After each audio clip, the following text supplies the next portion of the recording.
All right, what's up? What's good? What's happening? What it do, baby? You are tuned in to another edition of the One Us podcast. It's your boy X, aka Xavier. That's my government name. Joined by my brother from another Kory, Blackshear. We know him as KB. KB, what's good, bro? That what's happening, man. Made it through another week. Yes, sir. Made it through another week. The Super Bowl is here. It's about to be the start of a big, long stretch for sports in general. Spring training starts up next week. Well, we're excited for all of that. But man, the NBA. And KB, you said this. You said that once the trade deadline gets close by, the NBA was going to start making noise. And they made hella noise this week. Giannis didn't get moved. Ja didn't get moved. But there were some other moves that happened. And the one I want to start off with is actually one that involves your Atlanta Hawks.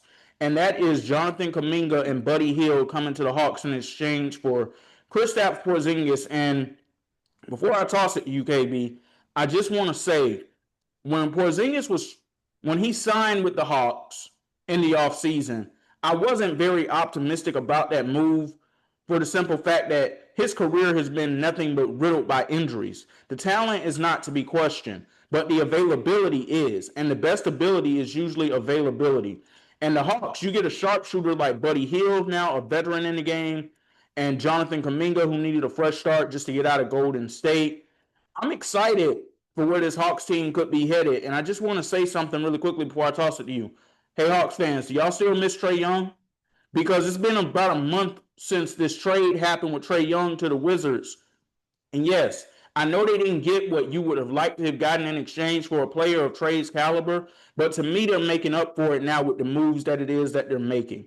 Quinn Snyder, he's a coach that likes to do pace. You got all these young athletes on the team now, so now you can run that pace. And it should be noted that Trae Young has not suited up for the Washington Wizards yet. And when that trade was made, we didn't know if he was going to suit up anymore this season at all. Just your thoughts overall here on what your Atlanta Hawks were able to pull off earlier this week. Yeah, I mean, I love the move. Honestly, adding in like the one thing that the Hawks improved on, they improved their depth from their 3 and 2 positions. You add in a guy that a lot of people had fallen out of favor in Golden State. He fell out of rotation, but when he did play, we always saw the flashes of talent with Jonathan Kuminga. We always saw that if he was had someone to harness that talent, he would be amazing. And we knew that he could play, obviously, super athletic, guy that can defend. He just fell out of favor in Golden State, especially with Steve Kerr, who, people have been critical about his ability to develop talent, especially young talent. I think that this move definitely was one that was needed. Kristaps Porzingis, in the games that he did play, he was serviceable, but his availability was always the question, not the talent. He has played in a total, I believe, of 17 games this year. And while that was also a reason why the Hawks never were able to get their rhythm going, because the roster made a lot of sense when he was at the 5 position. Having a stretch 5 that could get a bucket any type of way and also protect the rim was very important. And we, unfortunately never got to really see much of it consistently in Atlanta. I do like this move though, because this move allows you the ability to develop Jonathan Kuminga in the way that he probably should have been developed all along. And then adding a sharpshooter and Buddy Hield just improves your chances more and more to be a problem in the East. Because still, at the end of the day, the Eastern Conference is still wide open. I think that a lot of people are still forgetting that, yes, we have like the Knicks, you have the Celtics, you have the, Cavaliers who have made some moves as well. And we'll get into that in a little bit. But the East is still wide open. And we see that with the Hawks, they're kind of right now in the middle of the road. They're a middle of the road team, middle of the pack team, if you will. You see flashes of greatness, but then at times, just like last night against the Utah Jazz, we see that they still struggle with certain defensive identities. Um, I do love this trade. If I had to grade it anything, I would give this trade an A, specifically because of the fact that you got two guys that can help you win now versus a guy who has not been available for you. One other move that was on the lower scale, but it did make a difference. Acquiring Jock Landale from the Utah Jazz, giving you a true paint presence, someone that can at least alter shots. You needed a true big man. And while I love Onyeka Okongwu, he doesn't have the size to be a true paint presence as far as a rim protector. I think acquiring a true big man, giving someone, you give a guy a chance to show what he can do. And I believe he was averaging 11 and 7 before he came to the Hawks. That's exactly what you need. You need a guy like that can play next to a Jalen Johnson, play next to some of these sharpshooters that you have on this team, and actually give them a chance to, like, if they get beat on the initial drive, you still have someone backing up that paint to make it to where you don't just get easy buckets. I think that, especially with him last night, he showed that he can be a presence. And he also has an offensive game too that a lot of people I felt like weren't aware of. But yeah, I like the move that, honestly was able to make to get, Buddy Hield, Jonathan Kuminga, Jock Landale, and a few others that we will name soon. But yeah, I love what the Hawks are doing right now. Yeah, Jock Landale, 25 points last night in his Atlanta Hawks debut. I didn't know he was going to do that. But what I will tell you, KB, is I'm a little envious right now that the Hawks got him because he was somebody I was looking at for my Lakers to get because DeAndre Jordan and Jackson Hayes are just not the answer. You guys did lose Luke Kennard in exchange for Gabe Vincent, but I really don't think that even matters at this point. Lakers getting Luke Kennard, that should help them, hopefully. You guys getting Gabe Vincent, I think he's going to be somebody who rides the bench for you, just being honest. Yeah, and honestly, it really doesn't matter. I think that was it was more significant for the Lakers because they need help shooting. And he is the leading 3-point percentage shooter in the entire NBA. It helped them out, but for us, it was going to be where we have so many guards at this point right now to where Gabe Vincent wasn't going to be a significant part of this rotation either way. So it didn't really matter because the one thing that Luke Kennard could do, he could shoot. But the one thing he could not do was he couldn't defend. And so at that point, he was expendable in that sense because if you always go back and look at any of the mock trades that we've been in this entire season, Luke Kennard and Kristaps Porzingis have been a part of almost every single mock trade that there has been because of the fact that they're on expiring deals. That made them attractive to a lot of teams. Now, the Lakers, of course, they're trying to help themselves out with their three-point shooting. Makes sense for them. The reason why I want a lot of Hawks fans to calm down about this move is because with these guys coming in, yes, you lose a sharpshooter and Luke Kennard, but you just improved and got another sharpshooter in Buddy Hield. So the fall off is not really there for me to really overreact to this move. If anything, you swapped the expiring deal for an expiring deal. So it really is not too significant for me. If anything, it's a significant deal for the Lakers because they got a guy that they got rid of a guy who wasn't really in their rotation in the first place to bring in a guy who's supposedly a sharpshooter. I mean, it's a win for the Lakers. Not really. It's like a even trade for the Hawks, I guess. But Gabe Vincent, I don't think is part of their plans, anyways. KB, you say it's a win for the Lakers. I'm going to tell you exactly why I worded it how I did before, though, when I said hopefully it helps the Lakers out. These sharpshooting role players, for some reason in the past few years, they get to the Lakers and they forget how to play basketball. They forget how to put the ball in the basket. This happened with Malik Beasley. This happened with Danny Green. This happened with Dorian Finney-Smith. I'm hoping Luke Kennard is not somebody that it ends up happening with because we're going to need his services down the stretch.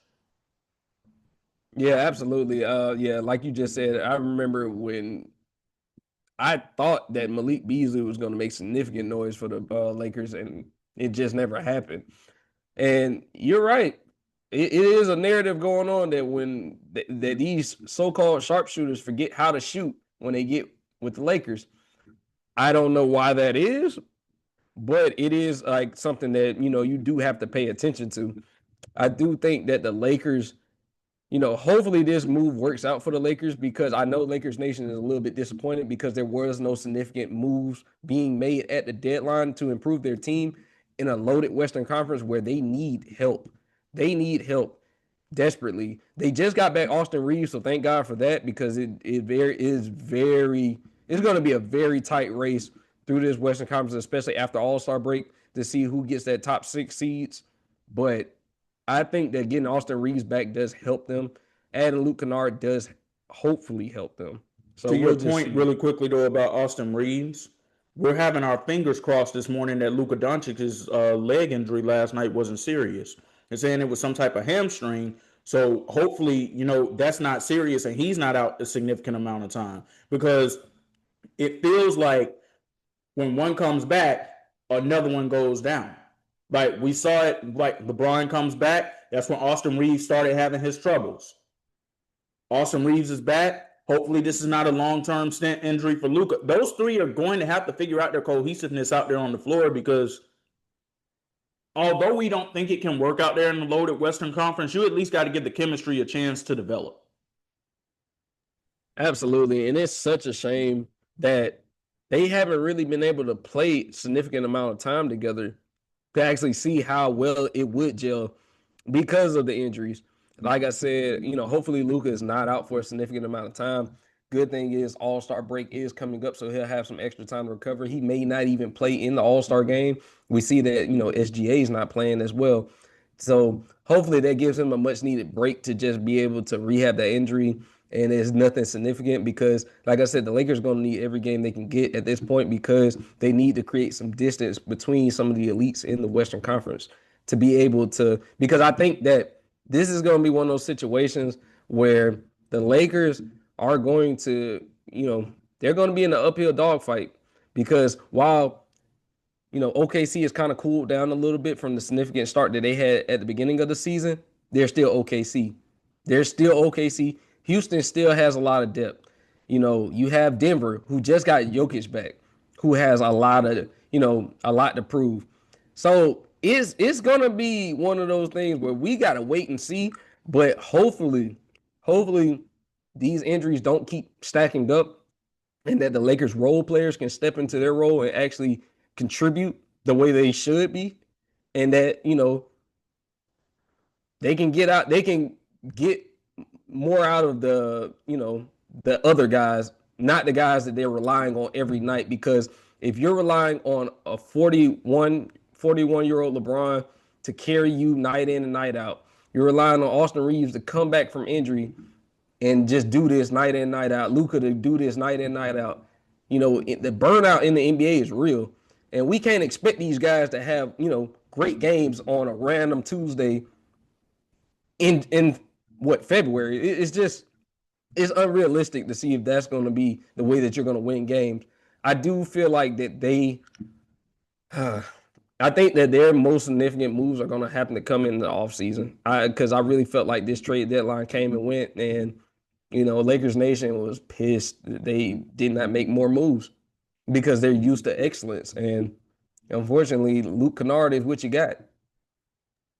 Look, I know that Lakers Nation is pissed that a significant move wasn't made, but the only significant move that would have satisfied Lakers Nation is if they had gone out and gotten Giannis. And you're not blowing up the team at this point in the season to go make a move like that, especially for a guy who's having his most injury riddled season of his career so far. Because what if he gets there and he goes down immediately? That basically turns into the Anthony Davis Mavs situation when he first got there.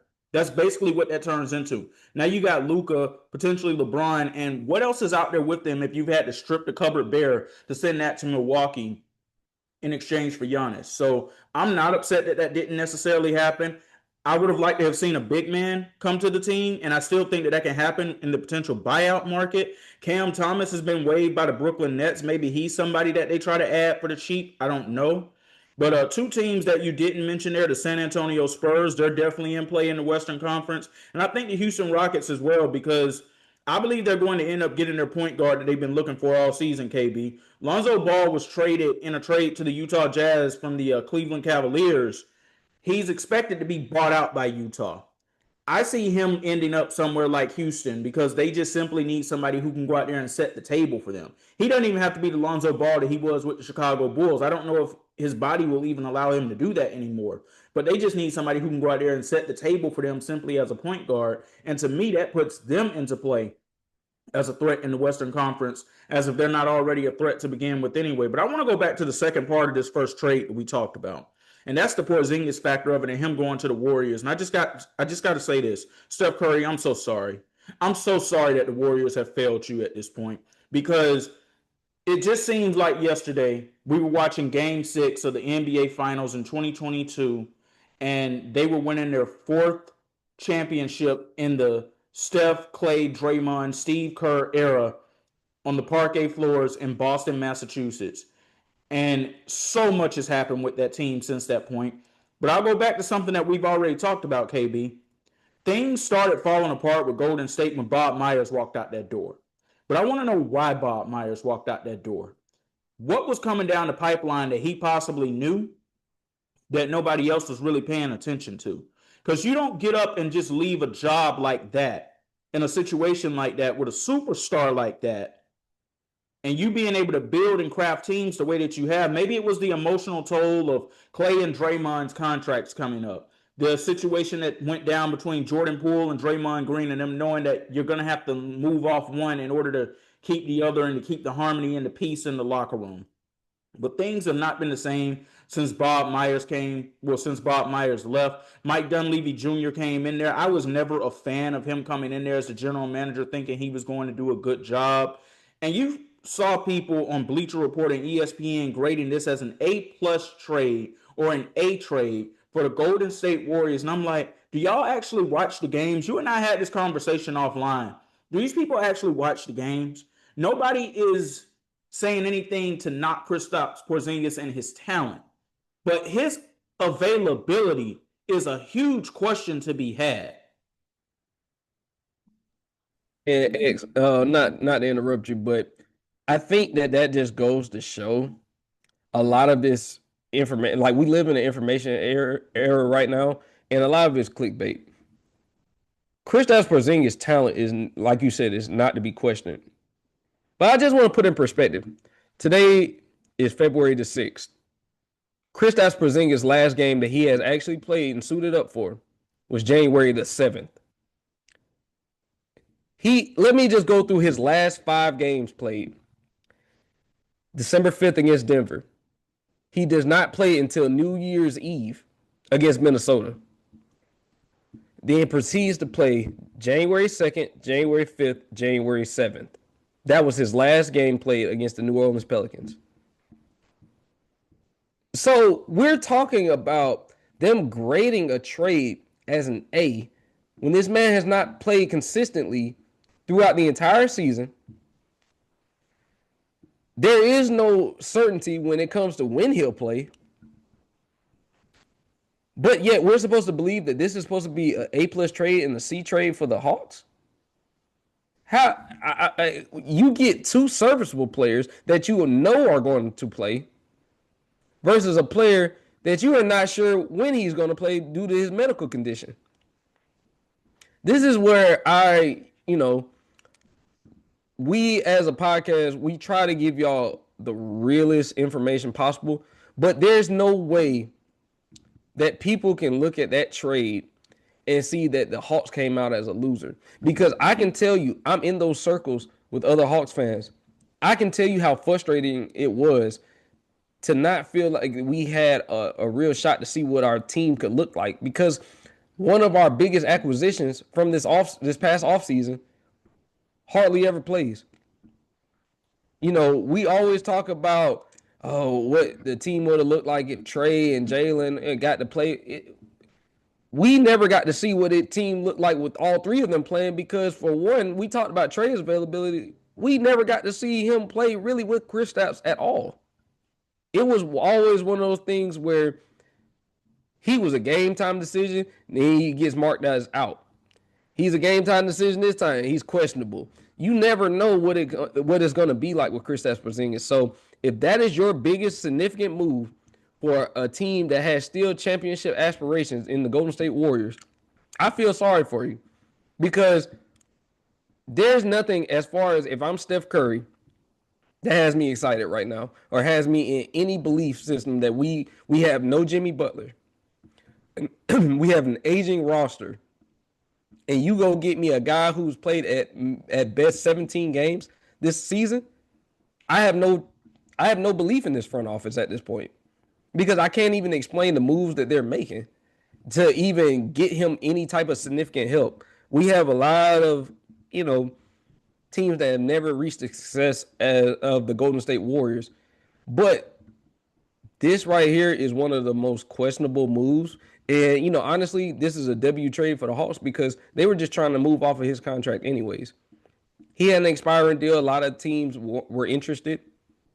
And if you get two players for basically a guy who's, almost on a part-time schedule, this is a win for me. Yeah, I agree with that 100%. And honestly, I don't know where Golden State can turn this off season because they gave up two of their big pieces that would have helped them land that big fish in the pond. And I'm gonna say it again for everybody that's listening and watching this. Kristaps Porzingis is not a big fish in the pond. He hasn't been viewed as a big fish in the pond since he got traded from the New York Knicks to the Dallas Mavericks, if we're being honest about it. When he went from the Mavericks to the Wizards, that didn't move anybody, KB. That didn't move the needle in any way whatsoever. When he went from the Wizards to the Celtics, it only moved everybody because we knew, okay, he's going there to be the third or fourth option, and you can use him in that way. Him going from Boston to Atlanta, that didn't move anybody because at that point, now we're trying to put you back in that one or two option type role. That doesn't work. That's just not who he is.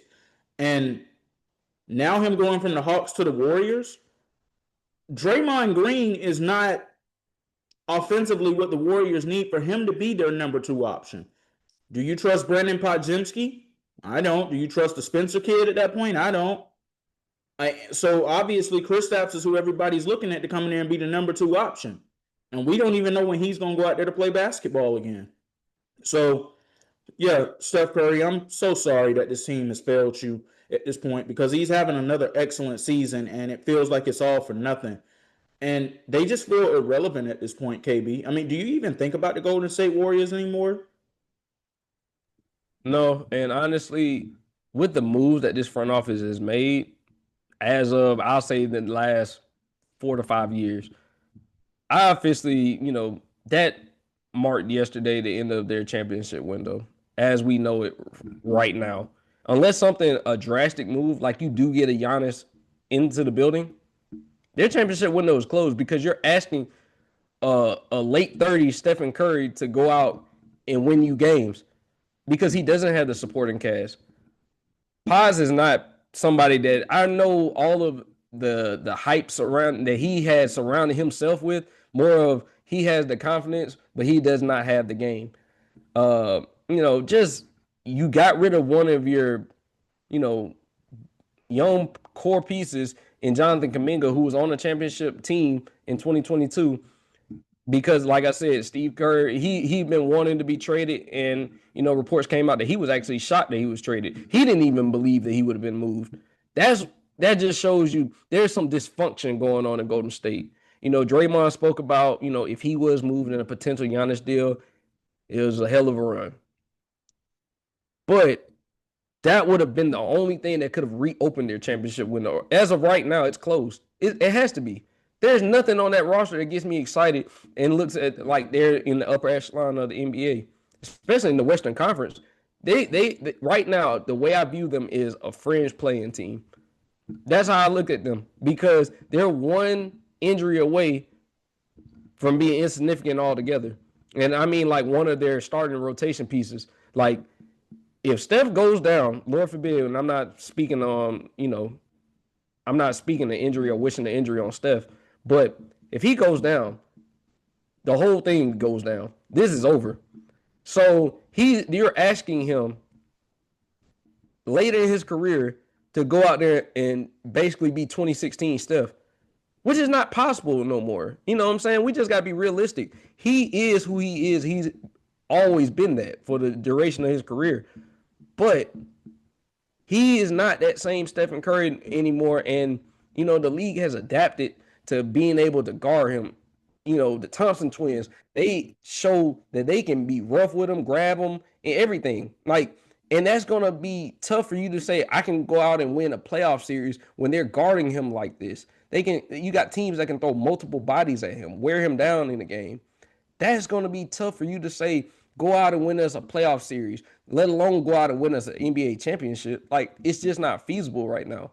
I think that Steph is in a very bad position, and I hate to see it for one of the game's greats to go out the way he is because of the fact that his front office has handicapped him.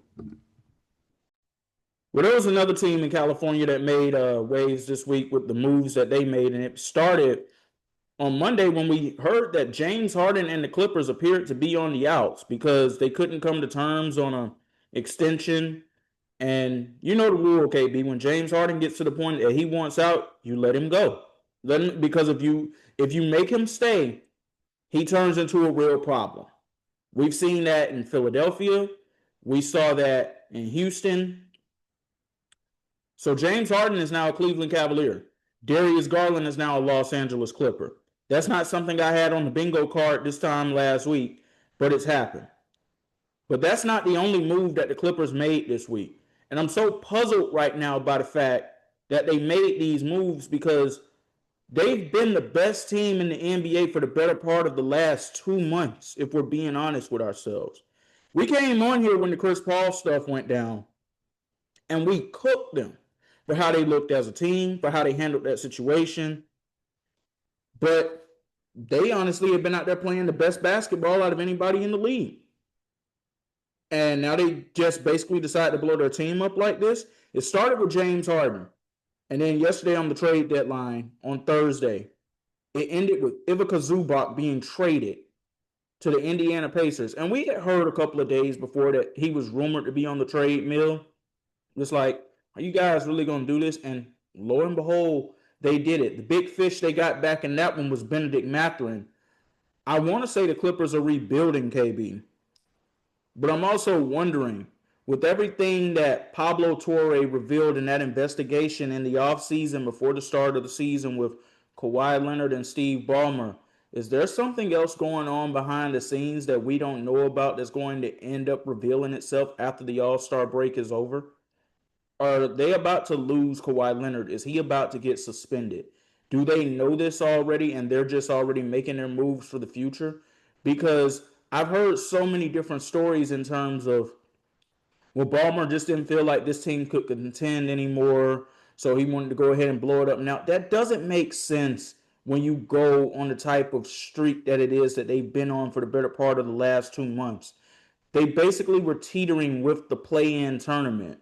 Had they kept this team whole and everybody remained healthy, I thought for sure they would have been a play-in tournament. And at 36 years of age, James Harden's averaging 25 points a game. Kawhi Leonard's averaging 27 a game. Zubac is one of the best all-around bigs in the league. And now 2/3 of that is gone. I can't explain what's happening right now out there in Clipperland. Yeah, I didn't really understand anything because, like you said, if these moves came and you were, still faltering like you did early in the season, I could understand it a little bit more because it would make sense. Like, you want to blow it up and just start to rebuild early. But you were playing, like you said, the best basketball out of anyone in the NBA.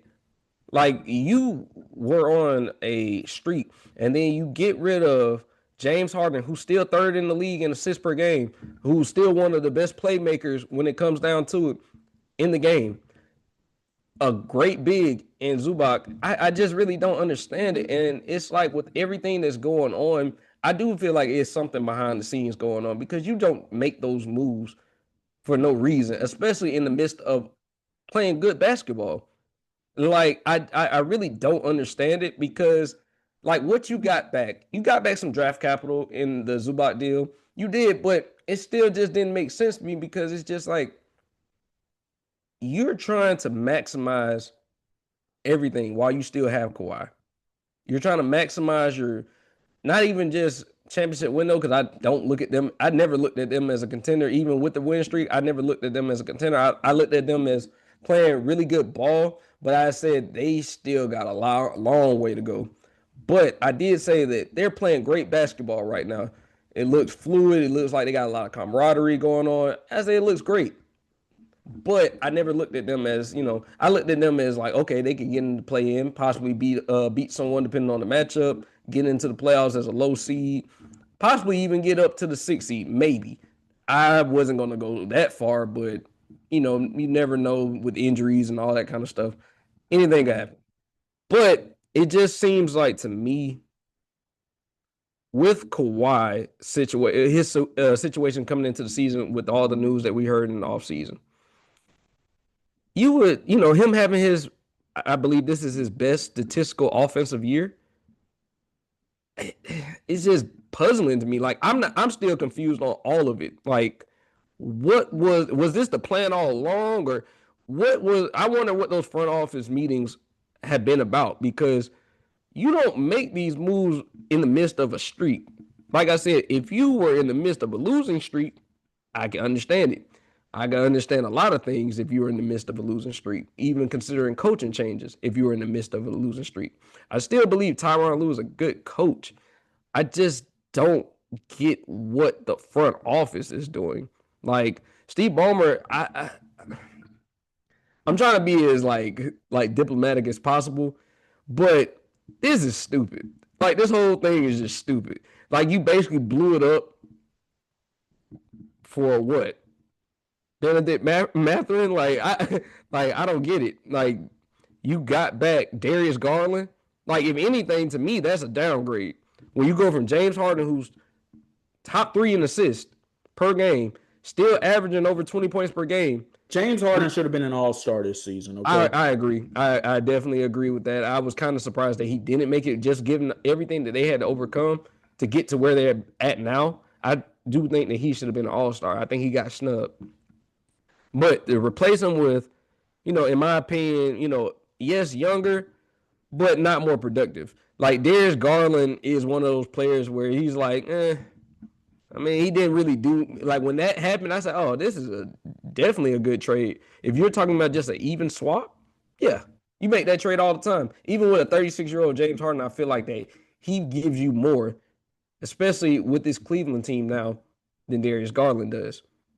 You know, but yeah, I'm sorry, I really don't know how to explain these moves that the Clippers made, other than that they're starting to tank and maybe they're preparing for the possibility that Kawhi is suspended, because this doesn't really make sense. When I look at the Darius Garland move in particular, to me it gives him a chance to get back to playing at an all-star level, because he hasn't been that since he and Donovan Mitchell became the duo in Cleveland, having to share the backcourt, 2 players who absolutely need the ball. So Darius Garland will be able to handle the ball more with the Clippers as their primary point guard and facilitator. My question is, when is he going to be out there? Because for the past 2 seasons, it's been very injury riddled for DG. And I've actually had a chance to meet DG on a few occasions when the Cleveland Cavaliers came down here to IMG Academy for their training camp. Great guy. And if anybody can get the most out of them, it's going to be Tyronn Lue. But I don't know if this is all going to translate to wins. Do you buy at all into the reports that him and Donovan Mitchell didn't enjoy playing with each other? Do you buy into that? Do you feel like that could have been part of the idea to trade him? Because Donovan Mitchell also understands that their window is very slim, but they also understand that they can open that window up with a wide open Eastern Conference, because, like I said, you have the bigs in Mobley and Jared Allen. Then it's all about just filling in complementary pieces. And, the report came out that they're going to already start their recruiting process to get LeBron next year back to Cleveland to finish out his career. Do you think that played any part in the deal to get Darius Garland to the Clippers and get James Harden to Cleveland? It very well could have, but now this is where I come to the James Harden part in this. I don't understand how he and Donovan Mitchell are exactly a great fit either. These are 2 players that need the basketball. Look, from everything I was able to see in the encounters when I was around them in the past 2 seasons, DG and Spider, like, they seemed like they were good with each other. But in terms of like on the floor, go back and look at the Trae Young and DeJounte Murray situation in Atlanta. It's one of those cases where you basically have two of the same type of players in some respects. They both need the ball. Only one's going to be able to have the ball, and that causes the other to kind of have to, for lack of a better term, dumb down their game a little bit. And if you're not used to having to do that, it's going to have an issue with how it is that you play. It's going to make you look ineffective. And when DeJounte Murray was in Atlanta, he looked ineffective a lot of the time.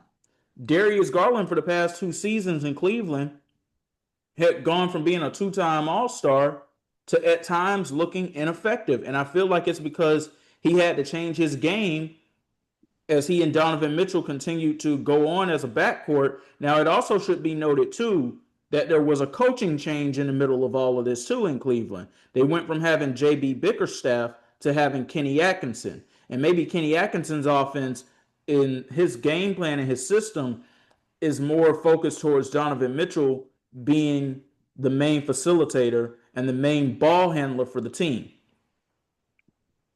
I looked at this trade that is not going to be more so beneficial as far as Donovan Mitchell's offensive game. This looks like more beneficial for like Jared Allen, Evan Mobley, guys that can be like lob threats, like kind of like how Capella was, James Harden in Houston. Like he drives, dishes off, because he's still a great playmaker. Now, of course, obviously it's only one basketball, so they're going to have to divvy up those, responsibilities. It may not be James Harden's night every night. But at this point in his career, I don't think you need him to go out and score 40. I think you just need him to control the pace of the game. Slow it down when needed, but we don't need you doing the ISO ball. We really need you to be able to get in the paint and cause havoc, collapse the defense, you have two bigs, two serviceable bigs, which is more than a lot of teams in the NBA can even say. You have two guys that, like I said, Jared Allen, I feel like he's going to benefit heavily from this. Because, like I said, he knows that if he gets to a spot, James Harden is going to put it in the right place for him. Evan Mobley knows that if he gets into a spot, James Harden will put it there for him. More than I feel like that Darius Garland was able to do with those two bigs. Because I felt like that wasn't his play style. He was more of a scoring guard, pass second. James Harden, while he can still score, he's still one of the best playmakers because of his ability. He's a strong guy. He's about 6'7", and he's a stocky dude. So with him being able to collapse the paint, get by the initial defender, he can make certain things happen that Darius Garland just could not do. Now, as far as Donovan Mitchell, it's going to come with this move does not come without sacrifice. He's going to have to be able to adjust his game to James Harden's play style and vice versa. They're going to have to play off each other and learn that rather quickly because of the fact that, James Harden is still, a negative defender. He's not the greatest defender, but now he doesn't have to be because he has rim protection. That is one thing that he does have behind him. He has rim protection. He just has to be able to stay in front and, hopefully make it difficult. I'll say that. He just has to make it difficult. But I do think that they will figure it out to an extent. Whether, like I said, they're going to have to be able to, play off each other. That's just really what it is. Like, stylistically, I don't know how they fit on paper because it just doesn't seem like a great fit. But I have confidence that they can make it. They'll figure it out. Like, they're two veteran players. Their IQ for the game is very high. So I feel like they'll be able to figure it out, hopefully. But I do understand the concern with it being two isolation style players that, have to have the ball in their hand. That's just what it is. The last point I'm going to say on this is if Evan Mobley is not able to take that next step towards superstardom now with James Harden there, I don't know if he's got superstardom in him. Because we saw him take that step a year ago, getting Defensive Player of the Year, but he came back this year and he was kind of the same type of player, and his game kind of went down a little bit just in terms of statistics. I expect James Harden to help elevate his game and help take him to that next level. Jared Allen had a 40-point game a couple of nights ago. I didn't even know he was capable of being able to do that as an NBA player. So they're definitely going to benefit from this. And they made some smaller trades last week too, moving off DeAndre Hunter. Very clear that the Atlanta Hawks made the right move a year ago moving off him, because now it looks like he is becoming a journeyman across the league. They also traded for Keon Ellis and Dennis Schroeder in exchange for DeAndre Hunter. I really don't know what that's going to do for them, if I'm being honest with you. But James Harden and that move, that helps out in a lot of ways there too. A smaller trade I want to get to really quickly before we get to another big trade that happened. It's a smaller trade, but I think it's going to have big results. And that is the New York Knicks trading for Jose Alvarado. I look at the Knicks now, KB, and I'm very close to saying that they are my favorite to come out of the Eastern Conference now at this point. You finally got that backup point guard that you needed in there in place of Jalen Brunson, a guy who's going to facilitate the ball, and he's also going to play defense. He's the perfect type of New York Knicks player. This is a Tom Thibodeau type of player. Like, this is a move I thought that they would have made for somebody like Tibbs. But the way that the Knicks are playing right now, it feels like Mike Brown is getting things figured out. Cat has been playing better as of lately, too. We're past the trade deadline. He remained with the team. So there should be peace and harmony now going forward, hopefully. But what are your thoughts on the New York Knicks making that move in particular that feels small, but I honestly think it's bigger than most people are talking about? I mean, it's definitely bigger than what people are talking about because one thing we know, Jose Alvarado is going to play hard. He's going to play hard. He's gritty. This is a homecoming for him being from New York. So he's going to play with everything he has. And, just to touch on the Cat situation, I hope that this doesn't affect him on the court because it's still a business at the end of the day. You're not getting traded for, like, you weren't being considered to get traded for a scrub. You're talking about a guy who's one of the best players in the world. Like, so hopefully this does not affect you on the court. But like the one thing that the Knicks always have had was depth. They have depth in a lot of different places, but they needed a backup point guard to kind of help solidify things, to kind of, give Jalen Brunson a blow every now and then when he needs it, because you do need someone to be able to organize and run the offense in the non-Jalen Brunson minutes. Alvarado can do that.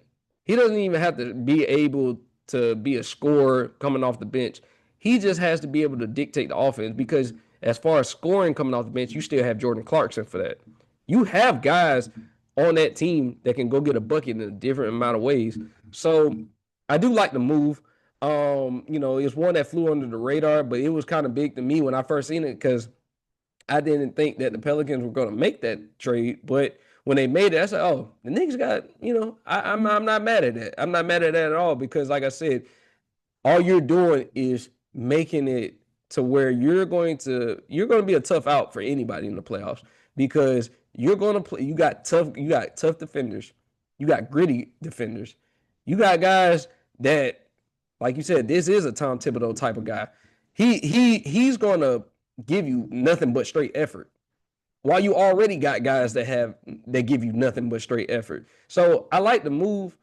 For the Pelicans, there ain't really too much more to say about them. But for the Knicks, I definitely think that they made this move because they're looking at this. This is our year. If we're gonna have any other shot to get it, this might be it. We're playing good basketball right now. Now that this trade deadline saga is over, now we can focus on just playing basketball, and we don't have to worry about the outside noise that could be coming from any Giannis deals or anything like that. So now we can get back to playing basketball, and I think Jose Alvarado is going to help them win games. You said there's nothing too much more to say about the Pelicans. Yes, there is. Y'all keep doing your thing. Keep losing as many games as you possibly can so that the Atlanta Hawks can be put in the best position to land one of these top picks in this upcoming draft. Whether it's AJ DeBanza, whether it's Darren Peterson, whether it's Cam Boozer, any of these other studs in college basketball right now. Y'all keep doing your thing. We're praying that you get that number 1 overall pick. Me personally, I want AJ to come to the A. Now, I don't know how that necessarily works with now Kuminga and Jalen Johnson being there, but if DeBanza's on that board and you got that pick, you have to take him at that point. That's box office waiting to happen. But yeah, Pelicans, y'all keep doing y'all thing. Go out there and lose as many games as you can. I don't care about Zion and Jordan Poole and how all of them may feel about this. Y'all go out there. You keep doing your thing. the city of Atlanta thanks you for that. That is the only time that Atlanta will be cheering for New Orleans at anything in sports.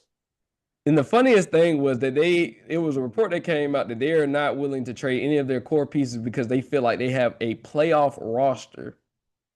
That was the craziest thing I've ever heard. You are terrible. And you have Jordan Poole getting DNPs. Zion at times looks great. But if you're going to be this bad, there's a type of thing that's confident, and there's delusion. This is straight delusion. How do you have a playoff roster, but you're not anywhere near the playoffs at this point? Like they are a dumpster fire. They are something that I just don't wish on anybody. But if it was going to happen to anybody, I'd rather it happen to my rival New Orleans people. Hey, I love y'all, but hey, you know what it is when it comes to Atlanta, New Orleans. But we cheering for y'all. We, keep it up. Y'all do y'all thing.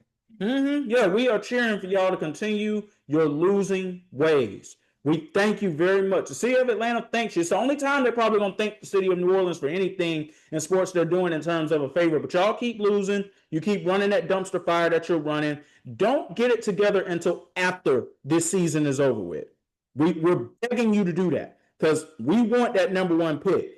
As far as I'm concerned, the NBA owes the Atlanta Hawks that number one pick because they gave it to them when Zach was the number one overall pick. Absolutely. And that is looking like a disaster.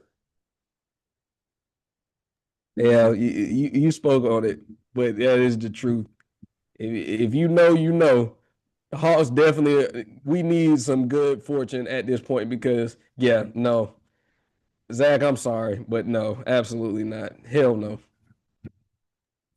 All right, one more trade we got to get to, and that is the Dallas Mavericks officially blowing things up, sending Anthony Davis to the Washington Wizards in an 8-player trade on Wednesday, KB. They are officially building around Cooper Flagg, and that is the right thing to do at this point. We see that he is going to be a franchise centerpiece that you can build with going forward. So in addition to Anthony Davis, the Mavs are also sending Jaden Hardy, D'Angelo Russell, and Dante Exum. I'm going to be honest, I didn't even know D'Lo and Exum were still on that team. They're sending them to the Wizards in exchange for Chris Middleton, A.J. Johnson, Malachi Branham, Marvin Bagley III, 2 first-round draft picks, and 3 second-rounders. So the Mavs have officially pulled the plug on everything that Nico Harrison was trying to put together. This is ultimately what Luka Doncic was turned into, KB. Luka Doncic, because Anthony Davis was the big fish landed in that, but now we can flush that. So Luka Doncic basically got turned into aging and injury-prone Chris Middleton, A.J. Johnson, Malachi Branham, and Marvin Bagley III, 2 first-round picks, 3 second-rounders, and the way that Dallas's front office is moving, I honestly don't know if they know what to do with any of those draft picks. Maybe that was just a Nico Harrison thing in terms of him trading Luka just for Anthony Davis and Max Christie, but I don't know. But I agree with them going all in for Cooper Flagg. But I want to talk more about the Washington Wizards here because I'm 50-50 on this whole thing. Obviously, it does nothing for them this season because the reports have already came out that Trey and AD are expected to play limited, if not any play time for the rest of the season.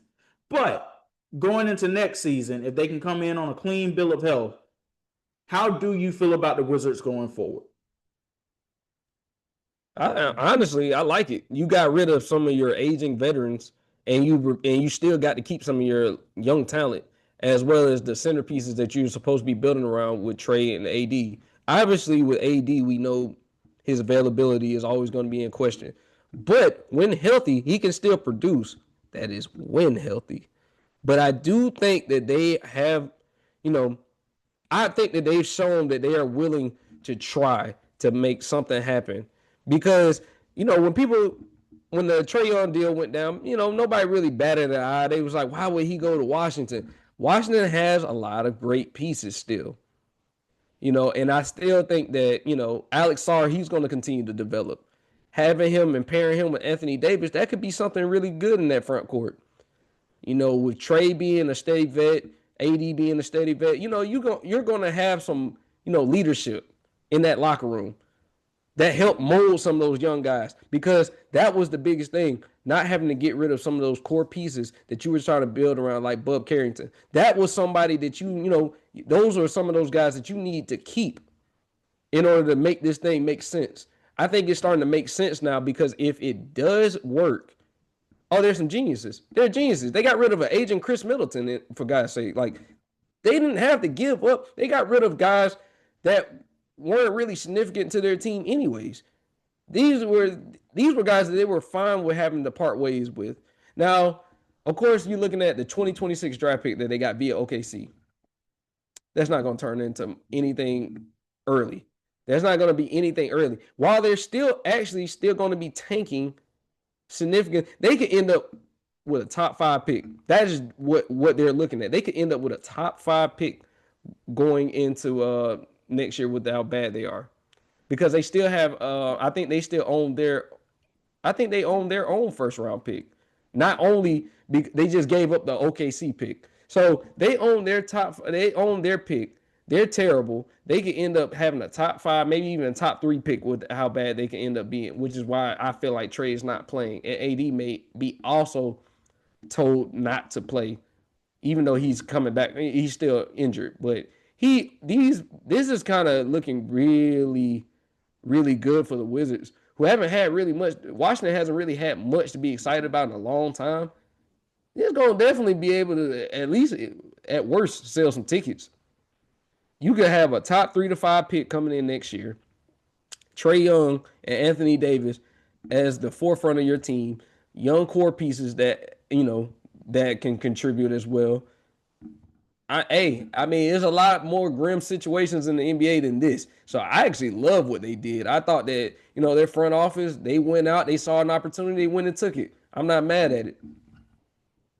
If all goes well, this is a top 4, top 5 team in the Eastern Conference next season. If all does not go well with this and these injuries end up continue to be a problem, this is another failed rebuild. That's what this is.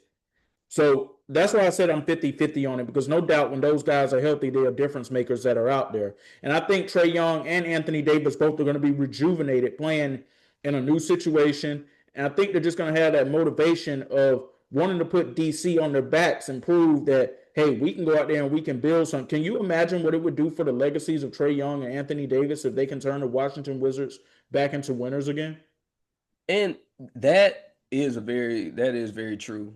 Like, their legacy would, take a leap, because, like I said, winning with organizations that have a rich history is one thing, but doing it for a team that hasn't been relevant since the John Wall, Bradley Beal days is a whole nother thing. And the one thing I can say, they can play pressure-free basketball. There's no expectation to do anything in Washington. They don't have the expectation of, like, playing in Los Angeles.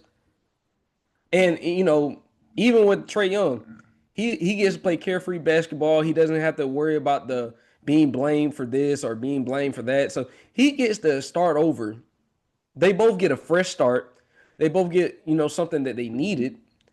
And I think that when you don't have the pressure to perform night in and night out, because with, the excuse could be that we have a very young team outside of the vets. We have a young roster.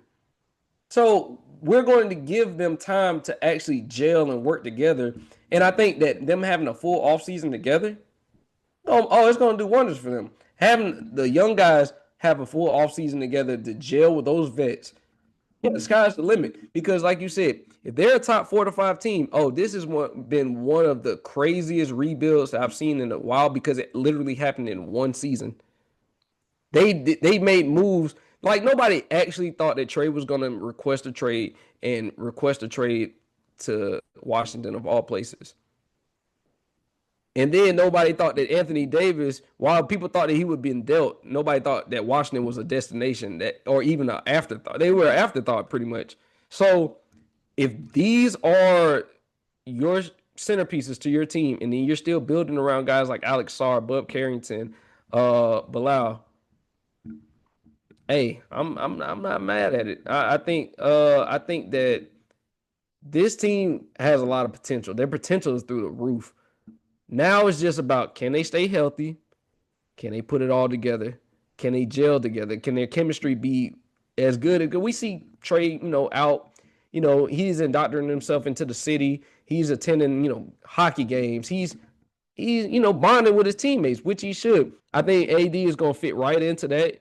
They're going to, it's going to take some time. It's going to be rough probably at first, but this is the exact type of player that you need to pair Trey with. A lob threat that can play defense as well. So if it works, it's a genius move. Let's get to some quick hitters here really quickly, man. Mike Vrabel named the AP NFL Coach of the Year. I believe this was the right decision. There was only one of three ways you could go with this. If you had gone with Vrabel, Liam Cohen, or Ben Johnson, none of those would have been the incorrect choice. Yeah, I think it's well deserved. I think what he was able to do in 1 year with a young quarterback and a lot of questions going into the season, yeah, he definitely deserved it. But like you said, with those other two guys, Liam Cohen and Ben Johnson, if they had got it, I wouldn't have been mad because they were able to turn around franchises, especially Ben Johnson, turning around a franchise that, hasn't been relevant for a while. Yeah, I wouldn't have been mad either way. So the NBA All-Stars were officially announced. LeBron James will be a reserve for the first time in his career, but it keeps his streak of 22 straight All-Star games going. But there were some snubs that happened along the way. We talked about James Harden a little earlier. He should have potentially been an All-Star. Dylan Brooks could have been possibly considered a snub with the season that he's been having out in Phoenix. And now that Shea is out, you wonder, is he possibly a candidate to end up taking Shea's place? In the Eastern Conference, I'm not exactly so sure that there were any snubs, to be quite honest with you. I mean, you give me your thoughts. I'm gonna just touch on that Eastern Conference. The one that as well as we talk about guys that play great ball, we have seen teams. We've seen players not get picked because of team record. As much as they try to tell us this is not the criteria for the All-Stars and how they're selected, it is. We know that it is human nature to think about team record when you're picking these All-Stars. That is the reason why I did not understand how Pascal Siakam was selected. It's not even about him, but if we're talking about what has been in years past, it seems like it flip-flops a lot. We like to hold certain guys to this criteria, but not hold it to everyone, because you cannot have the worst record in the Eastern Conference and have an All-Star. I am sorry, because it's not like his stats were just jumping out the roof anyways. Like, I am glad that a guy like Norman Powell made it, because I felt like that he should have made it last year. So I am happy to see that he was able to be selected as an All-Star.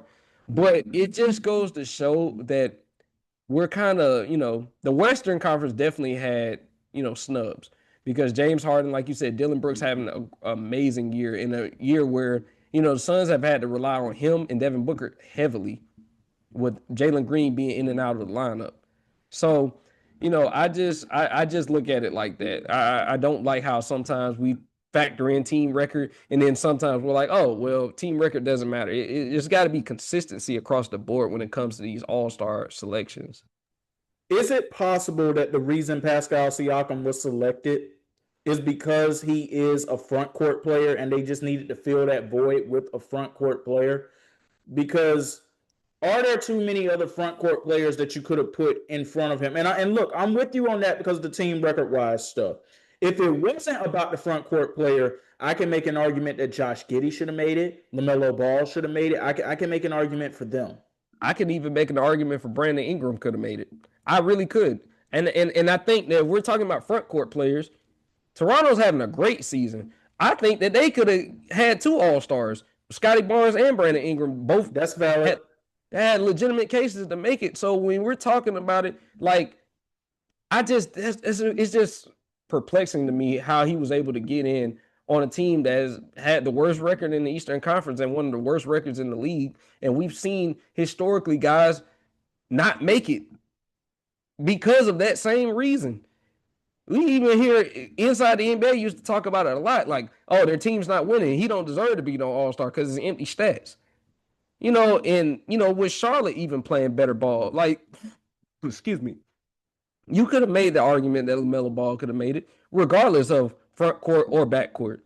Like, it's guys that could have made it, but I would have personally, just because of the season that they've had, I would have gave it to Brandon Ingram. Personally, I would have did that.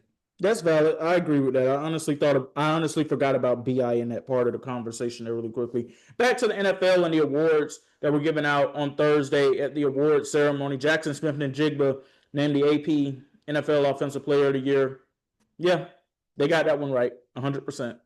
That might have been the second easiest. The first easiest, who I'm going for, who I'm going with as far as the easiest decision as far as player of the year. Who I'm going for. Yeah, Myles Garrett. I mean, there's no way that you can deny with the season that he had over in Cleveland. Although the team was in purgatory, he still had a historic season nonetheless. Unanimous Unanimously. defensive player of the year and well deserved, brother. And Matt Stafford named the NFL MVP. So he got 24 first place votes. Drake May got 23. So this was a pretty close voting system that went into this whole thing. I thought Stafford honestly would have walked away with more votes, but I guess what was factored in was the fact that Drake May did lead his team to the number two overall seed in the AFC, the turnaround the Patriots had this year. And I don't know when these votes came in, KB, but if they came in after the conference championship game, we're told that postseason play doesn't factor into this stuff. If these votes came in after the conference championship game was over with, you can't tell me that it wasn't factored in that Drake May did get his team to the Super Bowl and Matt Stafford didn't. I'm kind of like, see, this is one of those situations where I'm not mad at whoever got it. I was a little bit surprised because like I said, me and you talked about this last night when we were talking about, like, I thought that Stafford had it won, and then his play started dwindling towards the end of the season with a couple of bad games. But honestly, he deserves it. And then I can also make the case that Drake May deserves it as well. That's why the race was so tight as far as those first place votes, because Drake May had the team success as well, and he carried his team to a Super Bowl. Now, I know that, he got to a conference championship, but Drake May has not been that impressive really in his playoff run. He just hasn't. Now, he has played well enough to win, but he hasn't wowed us like he did in the regular season. We had games where he literally put on a show. I seen him play against the Buccaneers and put on a show. I've seen him go out in the playoffs and put up duds. Like, literally, we're not even going to talk about the AFC Championship game. You could even go into the divisional rounds. You could go into a lot of situations when he even played against the Chargers in the first round. Like, it was games that he did not put his best foot forward. So I would hope that that wasn't any type of indication that, he should have lost the award, because if it's a regular season award, hey man, it's your pick really, because there's no bad options. Like, I can't really say somebody got snubbed because Matthew Stafford was putting on a show all year, and at one point he had it locked up. He just opened the door just slightly with how they finished the season, but he had it locked up. When they were the number one seed, we were talking about him running away with the MVP.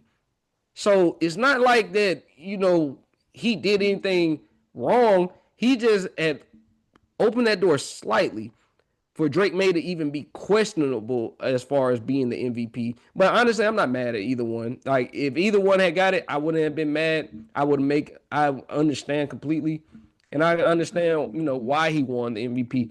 And, this just definitely solidifies his Hall of Fame case to me. I also want to throw out some more congratulations out there. Congratulations to Bobby Wagner winning the NFL Walter Payton Man of the Year award for the 2025 season. And congratulations to the class of 2026 NFL Hall of Fame class. They are still the Hall of Shame for what they did to Bill Belichick and Robert Kraft, but that doesn't take away the accomplishments of the people who they did vote in this year. And we pretty much knew Larry Fitzgerald, Drew Brees would be locks. Adam Vinatieri most definitely should be in the Hall of Fame. Roger Craig is a question for some people. KB, I'm a historian of the game. I study these things a lot. Roger Craig should have been in the Hall of Fame some years back. There were some years that there were some people who were selected over him for the Hall of Fame that he probably should have got in that year. And Luke Kuechly, congratulations to him on getting into the Hall of Fame too. All five of them well deserving of the honor. And I have no problem with the fact that Luke Kuechly is going into the Hall of Fame this year compared to some folks who believe that he should have waited. No, yeah, like I feel like they're just going back to the Roger Craig situation. I definitely think that he should have made it. Luke Kuechly definitely deserved it. I think that he was always a first ballot Hall of Famer. Um, I think that we still holding some resentment towards the Hall of Fame for the way that they handled Bill Belichick situation. I still feel like that those sentiments are valid. Like we still can't forget, but everyone who did make it, they deserved it. Like this Hall of Fame class is loaded. When you're talking about like guys that we actually were able to watch, it's crazy that we look at it and like, damn, there actually were some guys that got snubbed. But I don't want to do that because it kind of could come off as we're diminishing. We're not diminishing anybody, guys. We're just saying that literally you got some guys that should have just made it in. Like if we could let them like all in, we would let all of those guys in because they like I think that we get into this situation where we're talking about some, and that means that like, oh, that mean that other people don't deserve it. Oh, they deserve it too. We just know that some of these guys they've been waiting for a while to get in, and they still are waiting. That's the reason why we're like, okay, this guy should have made it. This guy should have made it. But also, I can make a case for this guy should have made it as well, especially guys that we grew up watching and we know what kind of player they were. And I bring up the Luke Kuechly factor because our guest that we're going to have on in part two, he wasn't exactly the biggest fan of Luke Kuechly going into the Hall of Fame this time around, mainly because of one player in particular who he felt should have got in over him, who's been waiting for a while now. So we're going to hear this side of the argument next. But this is going to wrap up part one. Part two coming at you next. X and KB, we'll be right back.